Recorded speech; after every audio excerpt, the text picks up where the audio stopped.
आज से हज़ारों साल कबल जज़ीरा अरब के जुनूबी इलाकों में यमन के गिरदोनवाह में एक शहर आबाद था जिसे सबा कहते थे और वहाँ आबाद लोगों को कौम सबा कहकर पुकारा जाता था।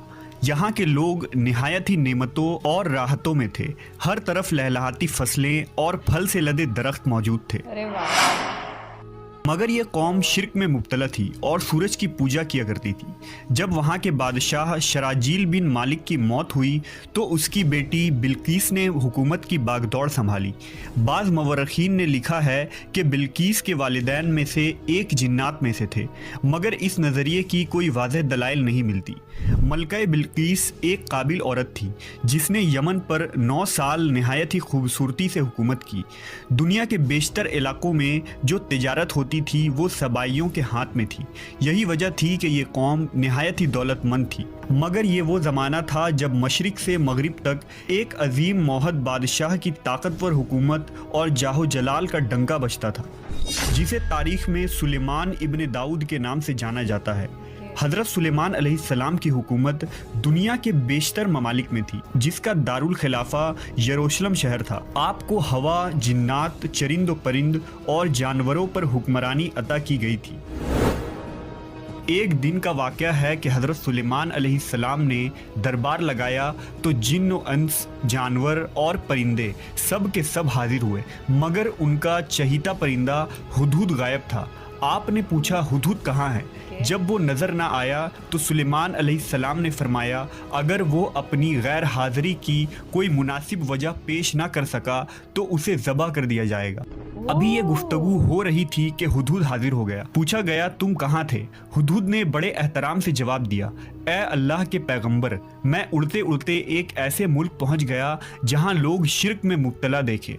वो आग और सूरज की पूजा करते हैं। उनकी एक रानी है जिसे वो बिल्कीस के नाम से पुकारते हैं। वो एक बहुत बड़े तख्त पर बैठकर हुकूमत करती है। उसके तख्त में कीमती हीरे, जवाहिरात, लाल ज़ुमुर्द जड़े हुए हैं और उसके पास तमाम शाही सामान आराइश और नुमाइश के मौजूद हैं।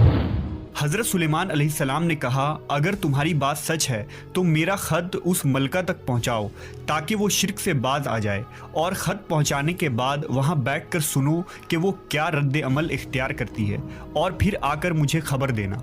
हज़रत सुलेमान अलैहिस्सलाम ने ख़त रवाना किया, जो कुछ यूँ था, शुरू अल्लाह के नाम से जो बड़ा मेहरबान और रहम फरमाने वाला है। ये इज़्ज़त वाला ख़त सुलेमान इब्न दाऊद की जानिब से मलका सबा बिल्कीस की तरफ है। जो हिदायत की पैरवी करे उसके लिए सलामती है। मुझ पर गलबा की ख्वाहिश ना करो, मेरे मुकाबले में सरकशी इख्तियार ना करो, बल्कि फर्मा बरदार और मुती होकर मेरे पास आ जाओ। ये ख़त दरअसल मलका सबा और उसकी कौम की तरफ दावत इस्लाम थी। हुदहुद ने यह ख़त ले जाकर मलका बिल्कीस की गोद में गिरा दिया।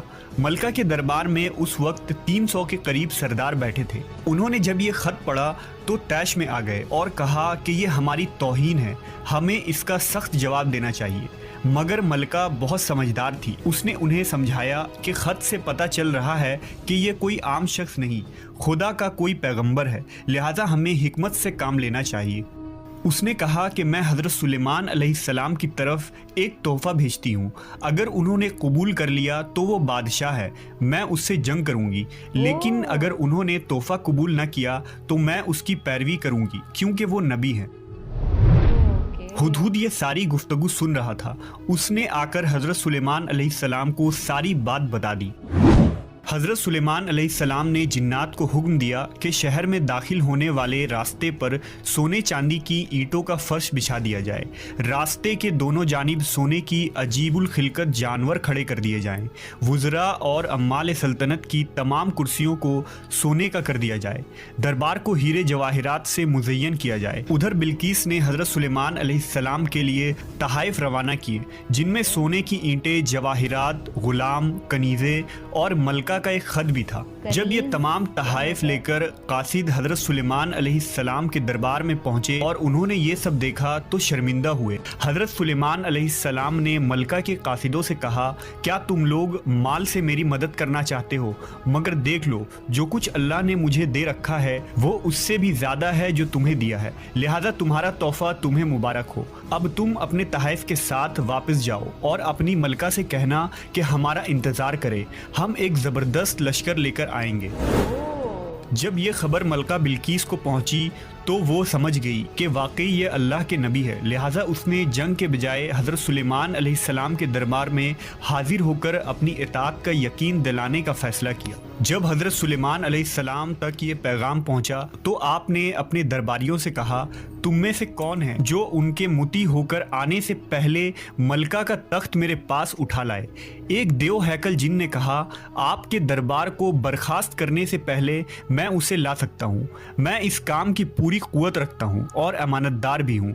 फिर एक और शख्स जिसके पास किताब का इल्म था, उसने कहा, मैं ये तख्त आपको आपके पलक झपकने से कबल ही ला दूंगा। फिर हज़रत सुलेमान अलैहिस्सलाम ने उस तख्त को अपने पास रखा हुआ देखा तो पुकार उठे, ये मेरे परवरदिगार का फजल है ताकि वो मुझे आजमाए कि मैं शुक्र करता हूँ या नाशुक्री, और जो शुक्र करता है तो उसका शुक्र उसके अपने ही लिए मुफीद है, और अगर कोई नाशुक्री करे तो मेरा परवरदिगार बेनियाज है और अपनी ज़ात में बुजुर्ग व बरतर है। मुफस्सरीन के मुताबिक वो शख्स हज़रत सुलेमान अलैहिस्सलाम का कोई दोस्त था जिसका नाम आसिफ इब्न बरखिया बताया जाता है, और बाज़ ने लिखा कि वो आपका खालाजाद भाई था। कहा जाता है कि उस तख्त की लंबाई 80 हाथ, अर्ज 40 हाथ और ऊंचाई 30 हाथ थी। उसमें मोती, सुर्ख, याकूत, सब ज़ुमुर जड़े हुए थे। हज़रत सुलेमान अलैहिस्सलाम ने उस तख्त में रद्द बदल कर दिया और उसे पहले से भी बेहतर बना दिया। जब मलका बिल्कीस हज़रत सुलेमान अलैहिस्सलाम के दरबार में हाजिर हुई तो आपने पूछा, क्या तुम्हारा तख्त भी इसी तरह का है? उसने कहा, ये तो गोया हू बहू वही है और हमें तो पहले ही मालूम हो गया था और हम फर्मा बरदार हो चुके हैं। बिल्कीस के आने से पहले हज़रत सुलेमान अलैहिस्सलाम ने ऐसी इमारत बनाने का हुक्म दिया जिसका फर्श शीशे का हो, नीचे पानी जारी हो, पानी में मछलियाँ और दूसरे आबी जानवर हो। हज़रत सुलेमान अलैहिस्सलाम उस इमारत में अपने शाही तख्त पर जलवा अफरोज थे और शीशे के नीचे से पानी अपनी पूरी आबोताब से बह रहा था, जबकि उसके ऊपर शीशा नजर नहीं आता था। बिल्कीस को इस महल में लाया गया। जब उसने फर्श को देखा तो समझी कि यह पानी का एक हौज है, लिहाजा अपनी पिंडलिया से कपड़ा उठा लिया। सुलेमान अलैहिस्सलाम ने कहा, यह तो शीशे का चिकना फर्श है। तब वो शर्मिंदा हुई और बोल उठी, ऐ मेरे परवरदिगार, मैं सूरज की पूजा करके अपने आप पर जुल्म करती रही हूँ और अब मैंने सुलेमान के साथ अल्लाह रब्बुल आलमीन की इताअत कबूल कर ली। लिहाजा बिल्कीस पर यह जाहिर हो गया कि जिस तरह वो शीशे के सहन को पानी का लहरें मारने वाला गहरा हौज समझ बैठी, उसी तरह उसने और उसकी कौम ने सूरज की चमक और दमक देखकर उसे माबूद और खुदा समझ बैठे। उसे अपनी फाश गलती पर नहायत ही शर्मिंदगी हुई। बाज़ मवर्रखीन ने लिखा कि इस वाक़े के बाद मलका सबा मुसलमान हो गई और हज़रत सुलेमान अलैहिस्सलाम के निकाह में आ गई, जबकि बाज़ ने लिखा कि आपने बिल्कीस को यमन वापस भेज दिया और उसके लिए वहाँ 3 बड़े महल तामीर करवाए।